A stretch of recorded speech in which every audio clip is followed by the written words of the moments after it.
Well, hey there, guys. Thanks for joining us. Welcome to the studio. You're tuned right into the Hidden Entrepreneur Show. I am your host, Josh Carey.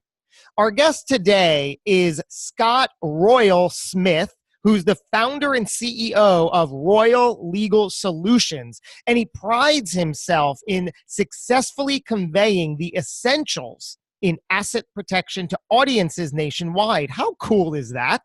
He's no stranger to high-stakes litigation and has spent his career deconstructing asset protection structures and developing strategies that serve both to protect what you own as well as leverage your income and maximize your tax savings. Who wouldn't want all of that? With experience in entrepreneurship, starting several successful companies, and owning real estate in 10 states. Did I just say 10 states? Scott pulls from his expertise as a lawyer to put a new and valuable perspective on business ownership. There is going to be so much good to this dialogue. And to join me in the discussion right there, it is Scott Royal Smith. What's going on, Scott? Hey, Josh, great to be here today. I'm excited to share with you guys, be an open book for you from how we've taken Royal Legal Solutions and help people all across the country with asset protection, especially real estate investors. And how did we, do this as a nationwide company, one of the very first to ever do it in the history of legal and tax and business and real estate investing.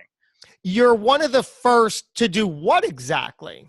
Well, before law firms or people that were giving this type of real estate investment advice, legal advice, tax advice, they've all been brick and mortar, style stores, right? So the one thing that we've done that's really different than everybody else is we found ways that we can help clients all across the country, no matter they live, with every asset class, and do it in a way where we never actually have to meet each other face to face. We handle all the signatures through electronic signatures. We do all of our meetings through video meetings, and we're able to give people a 5 times better, type consultation and work product at a half the price. That's amazing. And I know that you have so much legal knowledge. And while we could talk about that and how to protect entrepreneurs, and we'll get into some of that, tell me first, when did Royal Legal Solutions come on the scene?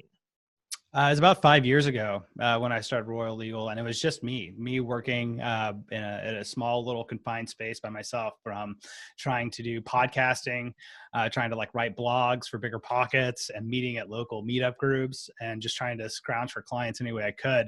It was a really cool experience though, because I had just come out of doing high stakes litigation work. We're suing major insurance companies. This is my first venture on my own as a lawyer. I mean, I had bought my, first piece of real estate actually while I was in law school, and I ran a transmission and auto repair shop while I was in law school, and rebuilt the structure and sold that without any debt. But this is my first venture totally on my own. I did that with a partner. And so we, launched it slowly over time, got to really understand what do the customers need and how do these customer needs actually apply across the country. And we're able to, develop a system to say, this is the system that we can use that's going to apply for 95% of real estate investors wherever they're at. By doing so, now we had a product that was a service industry, but we productized it and then said, this is it. And then that's the story. Then we've been building, incredibly fast, averaging multiple hundreds of percent growth each year. Where is the overlap between your law career and real estate? Well, as lawyers, they say that if you go to law school, you're already in the top 10% of business people, just because you can think or you can organize your thoughts, right?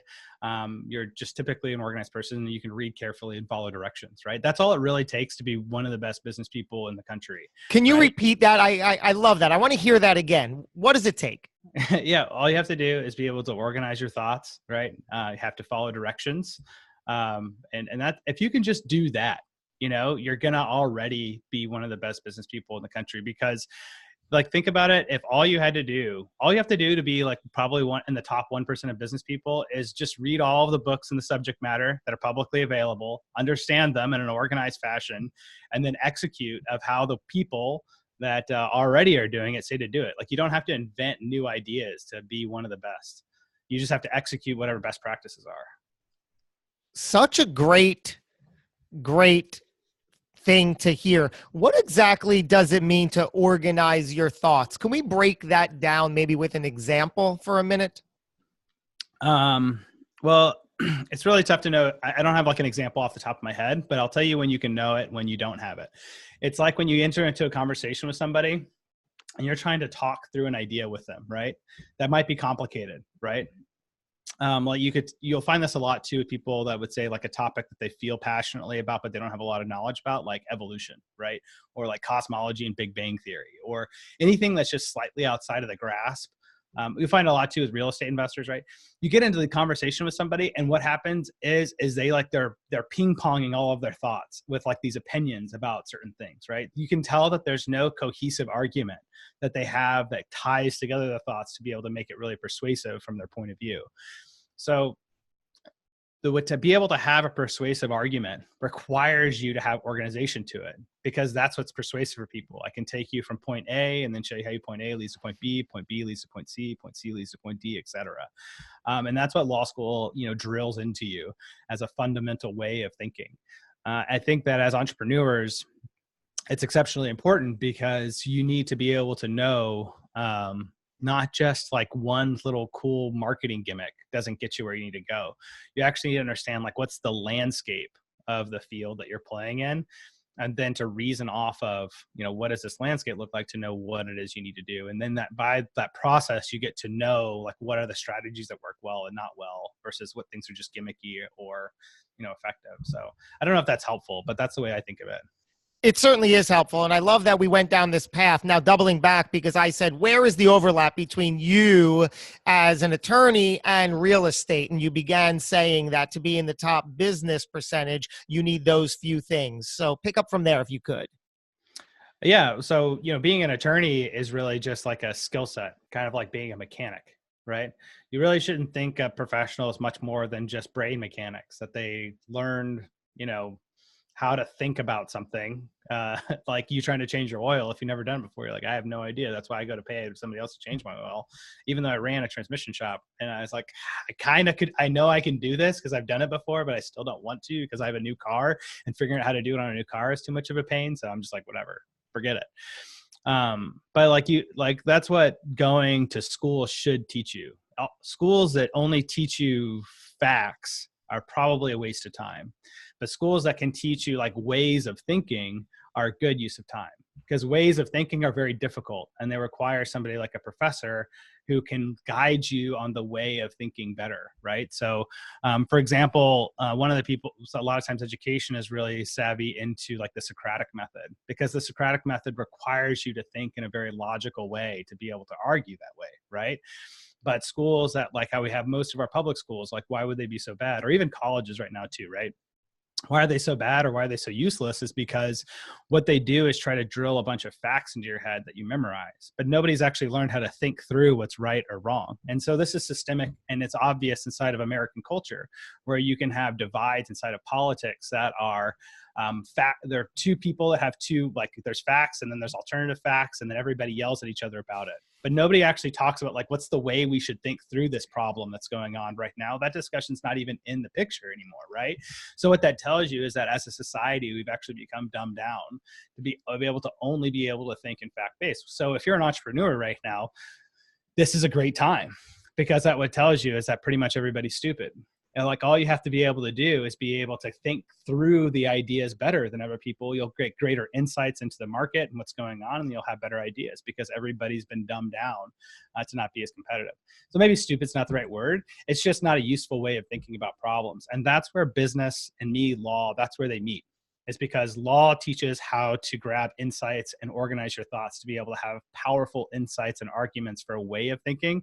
And once you apply that to business structures, you find that you can get incredibly advanced insights into just about any part of the field, whether it's marketing, sales, advertising, whatever it is, because you actually have a stronger engine to chug through the ideas to lead you to better outcomes.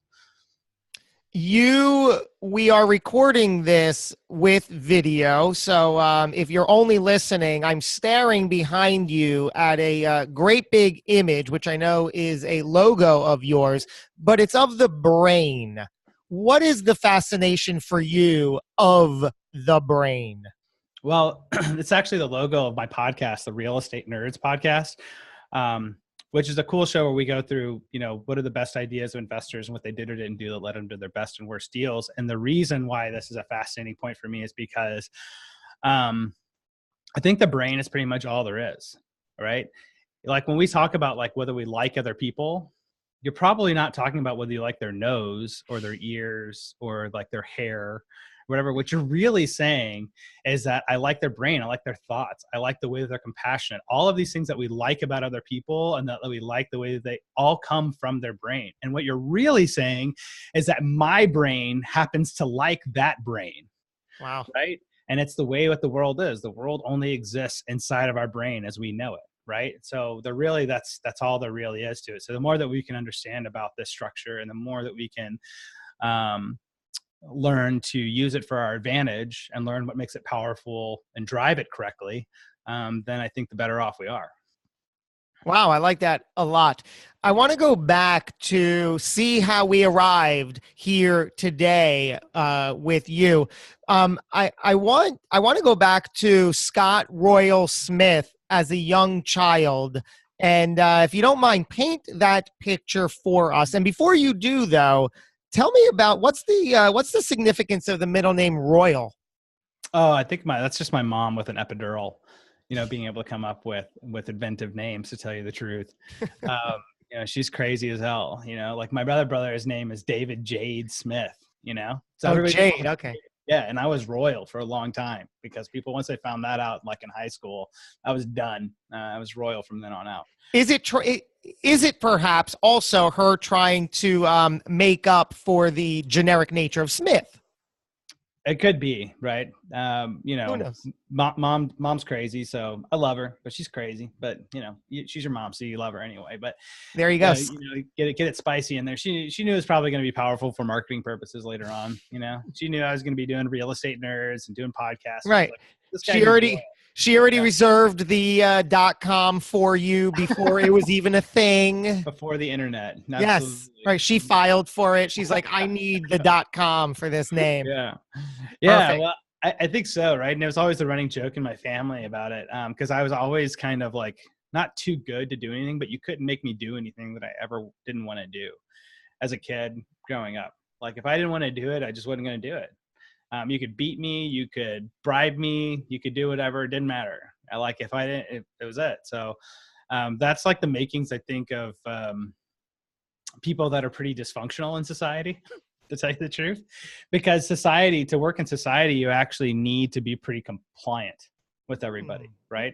You have to be compliant because you have to be able to like sacrifice a lot of like your own, personality to be able to fit inside of a box that somebody else has created for you. And that's what like a societal construct is, right? Or a corporate construct of like who makes a good employee or whatever that is, right? So that's always been like a constant struggle for me throughout my life. But at the same time, what it's also done is it's forced me to get a lot better than other people at anything I do, right? Because I don't really want to play the game the same way they do. So the only way to really win is to be like significantly better. And then people can't ignore you if you're just a lot better than they are at a particular skills. So that's kind of like one of those lessons that I think I've learned time and time again throughout my life, that like every great weakness also has like a strength to it. And if you can figure out where the strength is and then leverage that, that's how you can be yourself and also be wildly successful. I have a 5-year-old daughter and a 3-year-old son right now. And what you just described is my 5-year-old daughter. She is stubborn. She's strong-headed. We can't get her to do anything she does not want to do. It tests and challenges everything that I thought I've ever known or could have known about being a father. And I'm learning to accept it, to understand it, to find the good within it. Was that sort of you? Is that what you're saying? And it's a good it's a good thing, she'll be okay? Yeah, I think so. Right. Like, I, I think it's, so I was just checking through the idea real quick, and so I'll unpack that verbally, so that way everybody on the podcast doesn't fall asleep while I'm thinking through this. So the way I look at it, I say there's actually like a weird part to this about saying like what is okay. And I think a lot of times as parents, we have a definition of okay that's our definition for us about okay, and is not taking into account like what does that other developing human being need, right? And what's good for them. So we'll take our own value system and then thrust it onto somebody else, which we would never say is okay in any other part of society, except for the fact that we're parents. So that's kind of psychotic in a lot of ways, right? So what we probably should think of is like, what are the first principles around parenting? And say like, what is the first principles around what it takes to really be like a human being that's thriving for being the best human being that they can be, and whatever that means for them, right? So we know from social psychologists that really what makes the only difference in parenting is like, do you love your kid or not? Do they feel loved? Everything else, meh, kind of matters, doesn't really much matter after that. So cool. So really then parents' jobs become really easy. Love your kids. They're going to do a bunch of stupid shit. You're probably not going to like it, and you guys can fight about it, but that's really your egos that are going back and forth around that, right? If you just I'm applauding you. Go ahead. yeah. And so like that's pretty cool. And then as kid, then like what does it look to be like a great kid? Well, that actually means having to be there from somebody that you might not really understand all that well, because they're a different person. Like they're not empty. They have their own brain, they have their own presets. You don't control any of that. And two, you might not like the person that they really are, right? That's also possible. Right. But that doesn't have anything to do with being a good parent. Being a good parent is about, can you support that person being the best version of themselves? And whatever that means, right? And so if we believe that people are innately endowed with ethical behavior, innately endowed with empathy and those types of characteristics, we would show somebody how to harness that inside of themselves as children, just like we do with adults, right? And I think that's what everybody's seeking right now. When you see like the huge wave of personal development, personal growth, is you find a bunch of adults that were never encouraged about how to explore inside of themselves, but how to connect with other people and how to have empathy for themselves and to love themselves with that. So maybe those are really the fundamental tenets we should try to be teaching kids, instead of trying to beat them up on whether they play or whatever else the external things are. It's just like, let's just focus on the really basic stuff, and they're going to figure out life on their own terms for whatever that means to them if we allow them the opportunity to explore. But they definitely need help on at least those fundamental things. Otherwise they end up being, somebody has an adult body, but are still broken on the inside, just like a child. You gave us a little bit of insight into your, into your mother. What was the parenting style like growing up? Oh, well, I mean, I think my mom, did an amazing job, right? Raising me. She couldn't really control me, so then I didn't have to worry about that too much. And then she was, always, super loving and supportive of me, so I was a wild kid, from the time I was like 3 or 6. Like the 3, I was leaving the house like on my own to go to the neighbors' houses. By 6, I was taking my bike and I was riding it around like the whole neighborhood without telling them where to go. And so or where I was, right? So then she would like plead with me when I would come home to be like, hey, you have to tell me where you're going, because then I'm like walking around the whole neighborhood knocking on doors to be able to find out where you're at, because it's like before cell phones, beepers or anything, right? Sure. And then I would tell her, I would say stuff to her that's kind of crazy. I'd be like, well, Mom, it's not really important to me that you know where I am. I know where I am and I know I'm fine. So wow, like, don't worry about it. And so like, and that was like, I was 6, right? 6 or 7. Yeah. I don't really need you guys anymore. I just really need you to do the things for me that I can't do on my own, because I'm not big enough, right? Like I can't cook yet. If you could make sure there's food, otherwise just kind of leave me alone. I can figure it out. Where in the world did that come from? And did you acknowledge that, that's out of the ordinary? No, I didn't acknowledge it was out of the ordinary at all. Like if you're living inside of your own body, you think that you're normal, and like you don't, and then you're kind of like butting up against the rest of the world, being like, how come this stuff doesn't work, right? Like I didn't understand relationships and like friendships very well at an early age. Like it took me a while to like learn how to do that, and like what did that actually mean, at like the deep level that other people could do that. So like there's some like drawbacks into that, but you do, the one thing I would say like actually encouraged it for me, and this doesn't work for everybody, right?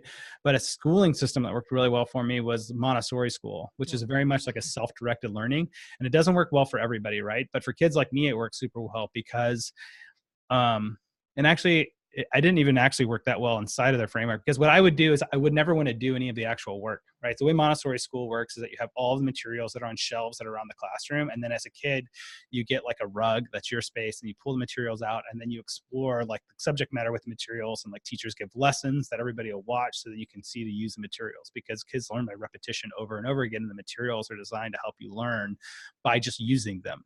And that's the artwork behind great materials, right? So, but the deal was I never wanted to do the work. I wanted to go around and talk to everybody and watch them do the work and then ask them questions about it. So then they really thought that I wasn't learning anything by being inside a Montessori school. So by the time I was like in third grade, they pulled me out and threw me in public school, only come to find out that I like immediately skipped a grade, like being pulled into public school without ever being in public school. I didn't even know what grades were at that point, right? And so then I was like, oh, well, what's your learning style? Your learning style is to be inquisitive and watch other people work, but you don't really enjoy working on your own. You enjoy working with others and talking to them about like what they do. And that's been something that I've carried with me, for a while, from that is like that insight. But what I needed was to even have that insight, right? I needed a system that allowed me to explore that, like to create the freedom to be able to see like what I was even like. Because if I was in public school from an early age, I would have never even had that opportunity. So I would have never had that insight about myself, right?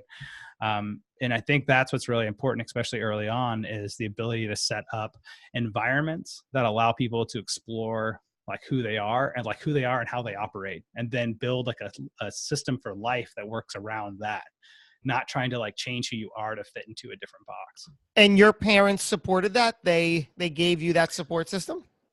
Well, they had me in Montessori school, but really, I mean, yeah, I guess they supported me in a lot of ways, right? Because like they still just let me do kind of whatever I was going to do and only yelled at me, minorly, about things. But I was pretty hard headed. Like you couldn't really shake me off or anything. So I kind of won that fight by the time I was like 5. That was like, you can't push me to do anything I don't want to do.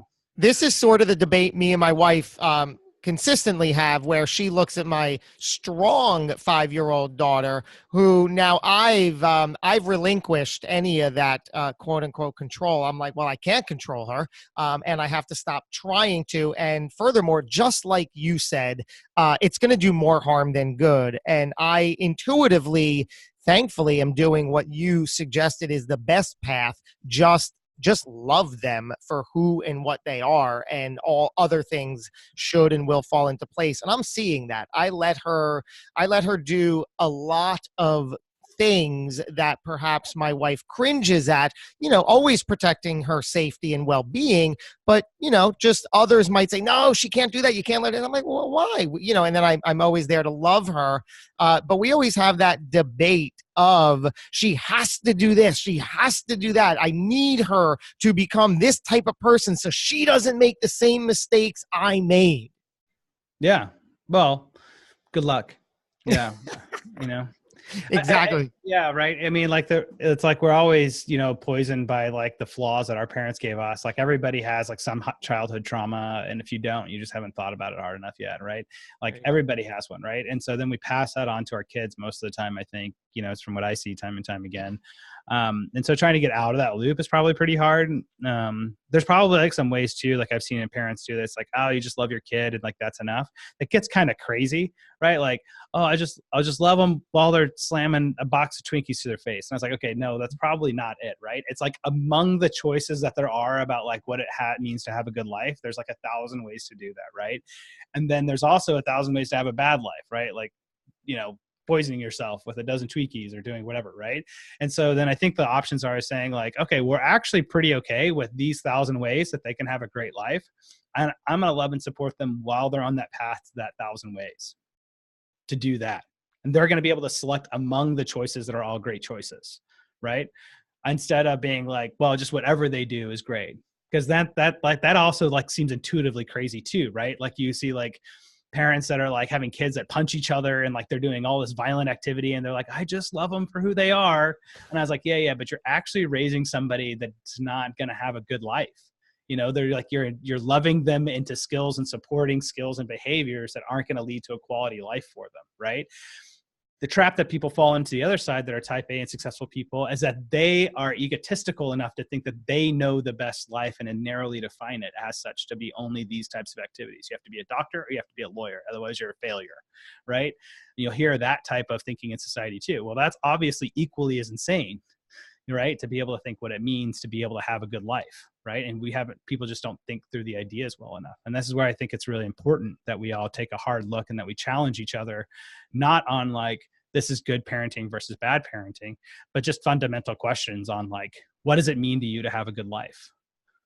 And you ask your friends that, like, what are the values that you support in having a good life? How do you support other people in having those values? Were you, I don't know, pushed, maybe directed, guided into the career path of a lawyer? Not really. I mean, the reason I became a lawyer is because I was afraid about not being respected. I mean, that was like, tell me more. Go. I like that.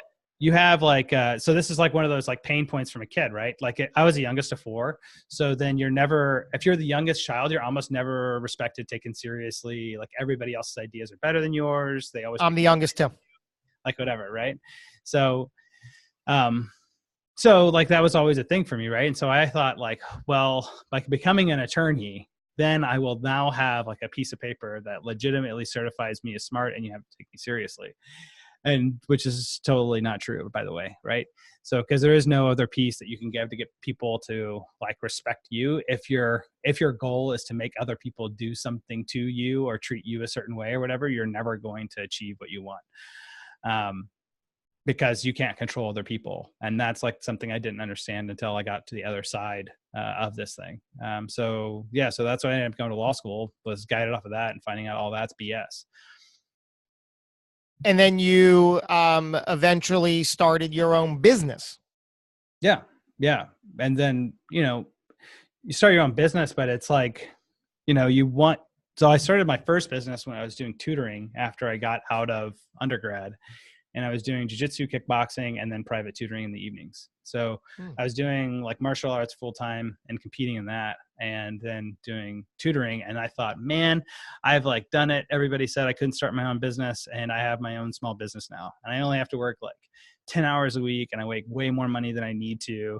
And so like I've hit it, like I found the gem of like what it was. And but that still didn't get me the respect I thought. I thought that was it, right? I kept thinking that like once I hit a certain place of like I have time freedom and I have geographical freedom, now I'll finally hit it. And then I'll feel good about my accomplishments, right? It's like at that point. And I kept hitting that more and more and more throughout my life, and still not being happy. And I was like, this is bullshit, because Tim Ferriss and all the other gurus told me that this was the value system that I had to be seeking. And I had accomplished all the value system and I still wasn't happy. So I was like, you guys are freaking liars. And then I had to go through like this whole other voice about saying like, okay, shit, like life isn't like what makes you happy and content, and all of these other pieces have nothing to do with that. Right. And then it was a different journey for me at that point, like a much more like deeply internal journey of self-reflection and, all the basic stuff people talk about, right? When they talk about spiritual journeys, right? Like you learn to be like much more like aware of yourself, like aware of like your, the software that's running in your head, like how are you using gratitude to your advantage to be able to build all of these internal pieces to have a better life. I see what those guys are doing, like saying like you need time freedom and geographic freedom. That's cool, because now you have more resources that you can use for your own internal development. And so like, I think these things like work hand in hand. But if you think you're going to feel good just because you make more money with less time and can move anywhere else in the world and travel, you're just chasing a different kind of drug. So you hear about that all the time, that none of that will buy the happiness, and you experienced that firsthand and you still had the void. Oh yeah. Yeah. You still have the void, because the void only goes away once you start doing things that are nourishing to like your soul, like I don't think we have a good word for it. Right. Because like everything has been co-opted by the woo-wooist of the world, So, there's, that presents some problems with even being able to dialogue about this stuff seriously. But innately, if you think of life like in terms of like a wheel, where there's probably 11 or 12 major areas of your life that you develop between like your family, your business, your romantic relationships, your friendships, your athletic activities that you might enjoy, all of those pieces, right? One of those is financial. So like 1 out of the 12 is financial. And so what I find is like a lot of people will spend most of their life thinking about one area, like 1/12 of actually what makes them a strong person, a complete person. Then they focus on that and maximize that area, especially in the entrepreneurial world. When in reality, what that's actually done is make them a very weak person, because anything that happens to your money at that point, now your whole life has fallen apart. And why do you have to become a workaholic? Because that's the only thing you have that keeps you going, right? So you have to become a workaholic, because if that falls apart, everything goes away, right?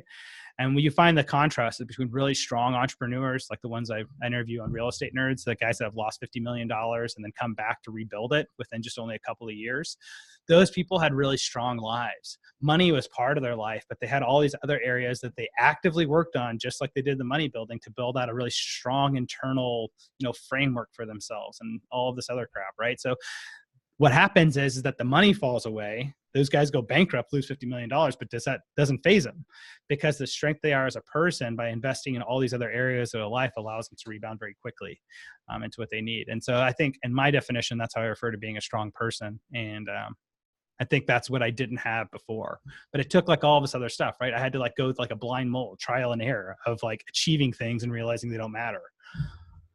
We're talking also about identity, right? Yeah. Like, who are you? Right. Along that gets tied into that, do you really like love and respect yourself if you don't make $1 million a year, or because that's what you were told was what successful people would be, like, is that really it? And do you like withhold that to say like, I'm not going to feel successful until X event, right? Only to come to find out that X event happened and you still don't feel that way, or that you could have just set the bar to be like, X event could have been 1/10 of as high. Like what did you actually make that barometer to be, to like decide that I'm going to delay, X in my life until Y, only to find out that you could have defined the Y.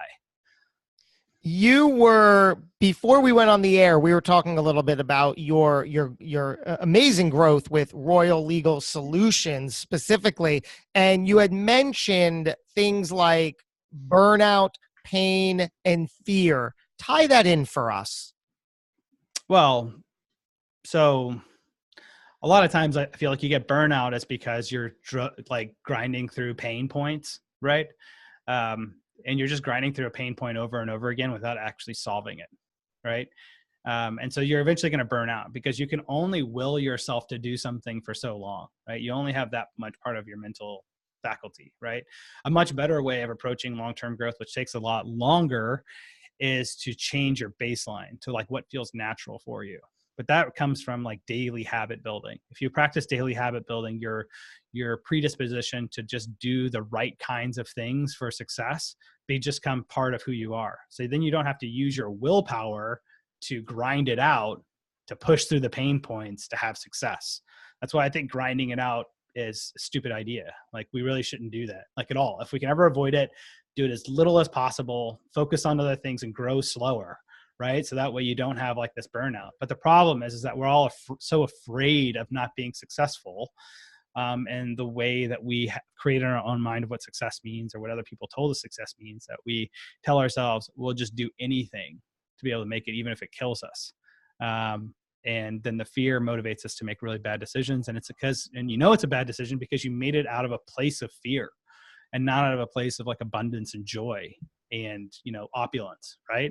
This is what people are talking about when they're talking about like making decisions out of a place of abundance, right? You know it because it's inside of you, and you're like, oh, this is actually something I can just share with everybody else. And in the act of sharing of something that you're excited about, this is where you have like the great success that becomes effortless to you. Contrasted with the kind of success, which is like, I have this thing and I'm going to grind it out to be able to get it in front of as many people. That's not a joyous process. So eventually you're going to burn out doing that if you do it for long enough. I want to hear how this specifically in story ties into the journey of Royal Legal Solutions. First question is, how successful is Royal Legal Solutions today? Give us an idea. Yeah. So just this last year alone, we've 4X'd the company. We're still like a smaller company, and to what we do. But we went from 5 to 25 staff this year. So we blew right past the normal metrics, right? Of saying that you should normally like cap at 8 and then wait and then go up to 25, or it's like, nope, we'll go all the way up to 25. And so that's been, that's a painful learning curve. If anybody is out there thinking about that, to try to learn stuff that fast and pick up, it's not just learning, it's actually having to pick up entirely new skill sets. And as you grow your company, you actually need entirely new skill sets at each different level, which is why you find entrepreneurs that usually or business people that can only operate at one level. Like you can't put startup guys to run an enterprise level, Fortune 500 company, because they're different skill sets of how do you run a company, right? And as you grow, you have to acquire those. So, but for me, Royal Legal Solutions and the Real Estate Nerds podcast, both are pieces that jive with me internally, and that's actually where we had the biggest growth. The biggest growth is when my internal alignment and values started to match up with my company values. And then I can share that with my employees to give them the vision and here's the values that are important to us in an organic way, not something that's just like created by an HR department and distributed by a culture deck. It's like values that are true for me. So I work on embodying those like every day as best I can. And then just by purely embodying those, I set an example and a tone for the rest of the organization for how it works. And what's really different about that is we have a lot of talks in the company, like every week is about like, what are we doing to better our lives, as a part of every all hands meeting that we have on every Tuesday. And that'll be something like, are we taking care of ourselves the way we need to be? Are you taking the breaks that you need to be? Because it's more important to me that you show up to work happy with your best ideas, not that you're working as hard as you possibly can. Right. And so we incorporate these types of values into what we do. And that makes us really excited, connected type of culture where people support each other, because we're about who we are as people first and how we live first being good, knowing that we also work, but our work is part of our life. It's not separate from our lives. And if you take that kind of culture and compare it with some major law firms that suffer from rampant, sexual harassment, drug abuse, alcohol abuse, a lot of stuff that gets swept underneath the rug, people are generally miserable in them. All you have to do is look at the data and statistics about that. You can see the difference. That's the difference between people that are coming to work every day and grinding it out for a paycheck, and people that are have a different approach of saying, like, I actually want my values that I want to live by to become part of what I spend most of my life doing, which is actually working with these other people. Would you mind sharing one internal dialogue you've had with yourself around fear? Yeah, sure.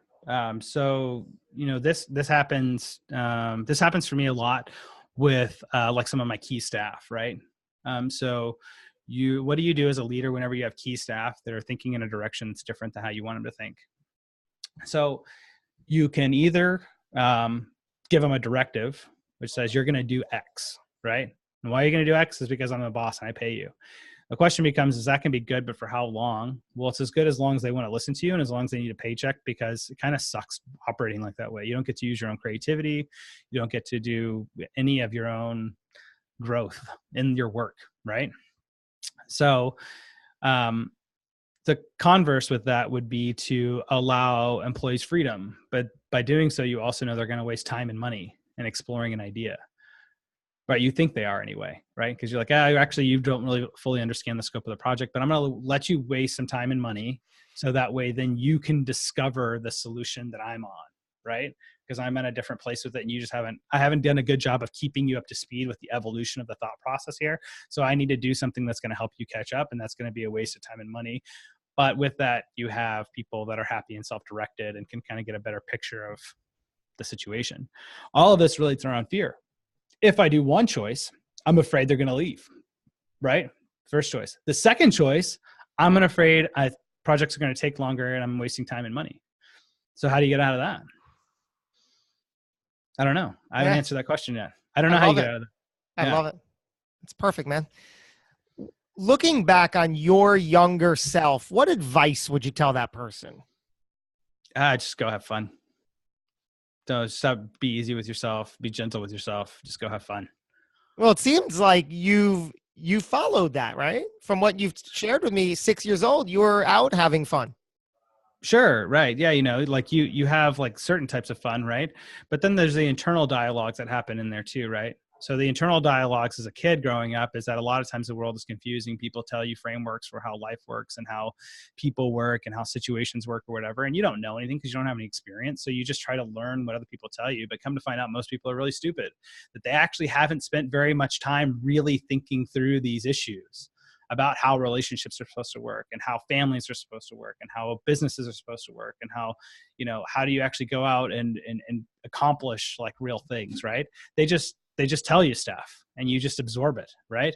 Only to come out and find out like one day that most of it's garbage and wrong, right?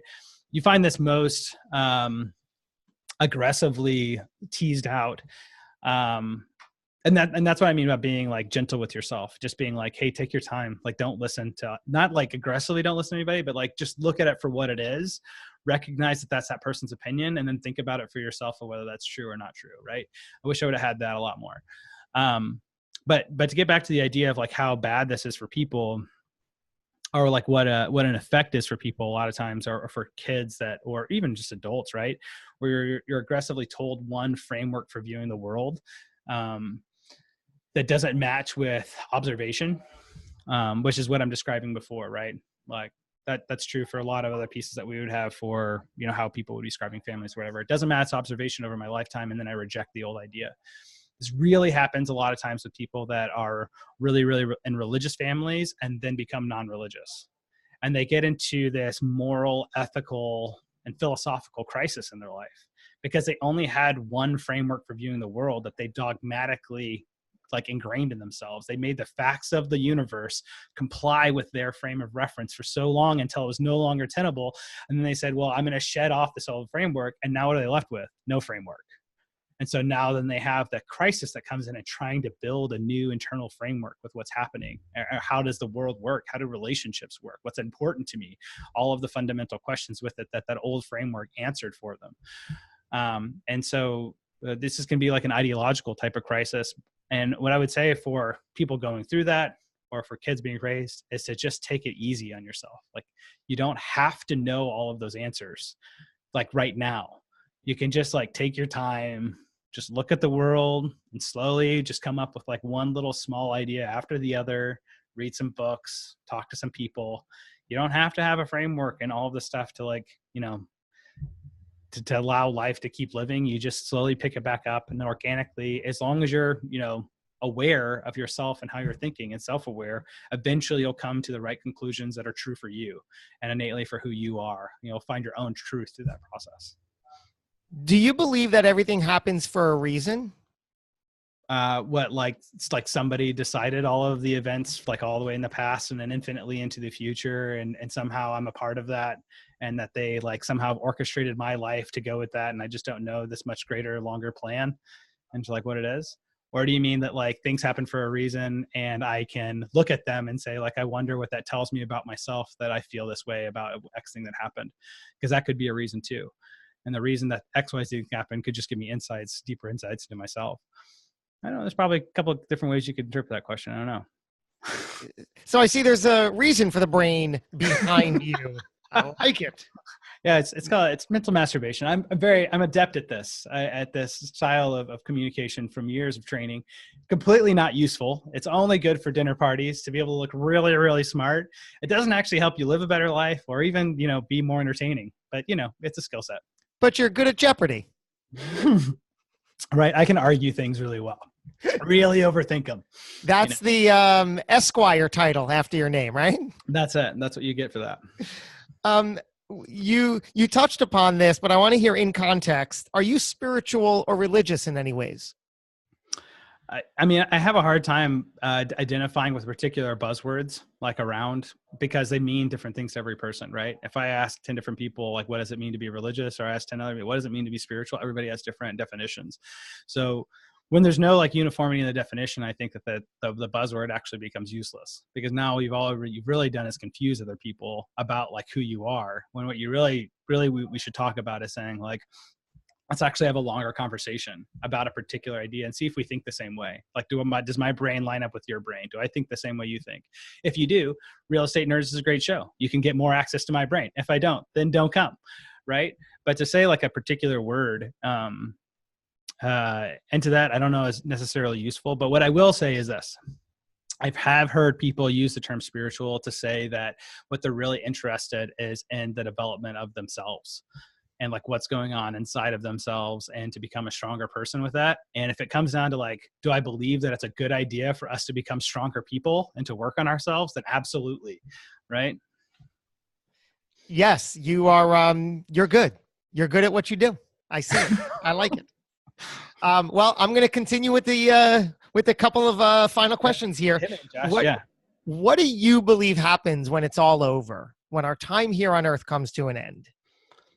I mean, I really haven't, thought about it too much, I tell you the truth, because I feel like whatever's going to happen is going to happen. And it seems like there's very little that I can actually do to control any of that, one way or the other. Like whether like a religious appeal is true, or whether it's an atheistic appeal is true, or whatever framework I apply to this problem doesn't seem to make much difference. If I choose a religion, I'm probably choosing the wrong one, just by the sheer ratio of how many religions there are out there, right? If I choose an atheistic approach, then it all doesn't matter. So why am I thinking about the question anyway? Fascinating. I will leave you with this final question. We go to this. Scott Royal Smith, how would you like to be remembered? Just somebody that like helped others. I'd like to believe that I can help people inspire getting off the couch, getting off the couch to live a better life. And that can mean, people that are entrepreneurs that are actually out there, but just helping them get off the couch to have their couch of complacency, and whatever that means for you or for anybody out there. Can I share ideas well enough to be able to get people to push their comfort zone and to feel confident in doing it, and then be a guide, to whatever degree I can be for how to do that. And as other people guide me as well, Well, you are one fascinating dude. I really appreciate it. It's my kind of dialogue every day of the week. I appreciate you. I appreciate you opening up and spending your time and sharing your brain with us today, Scott. Yeah, thanks, Josh. Great to be here. And thank you for everybody tuning in. I hope you got an ounce of wisdom that you enjoyed, you appreciated. If you did, take a small step in the right direction, put it out into the world, make good things happen. We're going to make good things happen in our upcoming episodes. That is not too far behind. And until we do, thank you for tuning in, and go get 'em.